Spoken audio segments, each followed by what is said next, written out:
There is a strange thing that happens to money at £20,000, and almost nobody talks about it. Below that line, your savings feel like a pot, something you dip into, something that shrinks every time the car needs work. Above it, something quietly flips. The money stops behaving like a pot and starts behaving like a machine. And the numbers behind that flip are real, measurable, and worth understanding before you get there. Because £20,000 is also the exact point where the taxman starts paying attention to you. Here is where the country actually stands. The average UK adult holds just over £19,214 in savings, according to the latest 2026 research. But that average hides a brutal split. Strip out the over 55s, and the average for everyone younger drops to just £9,888. 2 in 5 Brits are holding £1,000 or less. 1 in 6 has nothing at all. So if you are anywhere near £20,000, you are not average. You are already ahead of the vast majority of the country, and if you are past 55, holding the £33,420 that group averages. This line matters even more because you are the exact person the tax rules below are quietly aimed at. Most people who reach this milestone have no idea what it actually unlocks or what it quietly triggers. If you're worried about whether you've saved enough for the years ahead, subscribe. I make this simple every day, one number at a time. So what actually changes at £20,000? The first thing is mathematical, and it is the one that matters most. At £20,000, compound growth stops being theoretical and starts being visible. Put £20,000 to work at 7% a year, the long-run average for global equities, and it generates £1,400 in year one without you lifting a finger. That is more than £100 a month earned by money, not by you. Keep your hands off it, and the rule of 72 says the whole pot doubles roughly every 10 years on its own. £20,000 becomes £40,000, then £80,000, with no further contributions at all. Run that from age 45 to state pension age, and the maths gets genuinely startling. The same £20,000, untouched, is on course to be worth £80,000 by your late 60s, all from the single decision to put it in the right place and leave it alone. Below £10,000, growth feels invisible, a few pounds here and there. At £20,000, it starts to outrun what most people can add from their salary each month. That is the flip. The machine has switched on. The second change is less pleasant, and this is the part almost nobody warns you about. £20,000 in ordinary savings is roughly where tax enters the picture. A basic rate taxpayer can earn £1,000 in interest tax-free each year under the personal savings allowance. A higher rate taxpayer gets just £500. Now run the numbers. £20,000 sitting in a decent savings account paying around 4.5% earns roughly £900 a year in interest. For a higher rate taxpayer, that blows straight through the £500 allowance, and HMRC takes 40% of everything above it. Even a basic rate taxpayer is now one pay rise or one interest rate bump away from crossing the line. Your savings have become big enough to be taxed, and most people find this out the hard way through a letter after it has already happened. Which is exactly why the third change matters.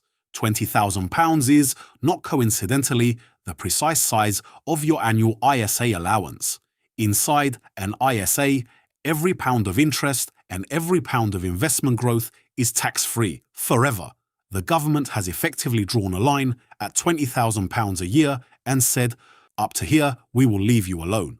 And there is now a genuine deadline attached to this. From April 2027, the amount under 65s can put into a cash ISA drops from £20,000 to £12,000 a year. If you're over 65, nothing changes, you keep the full allowance. But for everyone else, the current tax year and the next one are the last chances to shelter the full £20,000 in cash. If your money is sitting in an ordinary account, being quietly taxed, while an empty ISA allowance expires unused every April, that is not a small oversight. That is a standing annual invitation you are declining. The fourth change is the one you cannot see on any statement, but the research keeps finding it anyway. Somewhere around this level, money stops being something you react to and becomes something you direct. Below it, every financial decision is defensive. The boiler, the MOT, the vet. Above it, you start making offensive decisions for the first time. Which account, which fund, cash or invested, fix for 1 year or two. These are the decisions wealthy people spend their whole lives making, and £20,000 is roughly the entry ticket. There is even a name for the psychology on the other side of it. Once the first £20,000 exists, the second arrives faster, partly through compounding, partly because the habits that built the first pot are now automatic, and partly because you have stopped being one bad month away from starting again at zero. The numbers bear this out too. If it took you 5 years of saving £330 a month to build the first £20,000, the second £20,000 arrives in barely 4 years on the same contributions because the first pot is now pulling alongside you. The third arrives faster still. This is why wealth so often looks like it accelerates for other people. It genuinely does, and £20,000 is roughly where the acceleration becomes measurable. And there is a fifth change worth knowing at this level, a purely practical one. Your money is now large enough that where it sits starts to matter for protection, not just for interest. Deposits in UK banks are protected up to £120,000 per person per banking licence under the Financial Services Compensation Scheme. At £20,000, you are nowhere near that ceiling, but you are now at the level where it is worth knowing the rule exists because the habit of checking it scales with you. The people caught out in past bank failures were rarely reckless. They were simply people whose savings had quietly grown past a line they never knew was there. Learn where the lines are while your money is still comfortably inside them. One honest caveat before the end, because this channel does not sell fairy tales. £20,000 earning 7% assumes it is invested, and investments fall as well as rise. Some of that pot, 3 to 6 months of essential spending, belongs in boring, accessible cash, full stop. The machine only works if it never has to be switched off in an emergency. The flip at £20,000 is not about taking more risk. It is about the fact that, for the first time, you have enough for the money itself to do real work, safely, in the right wrappers, without you feeding it every month.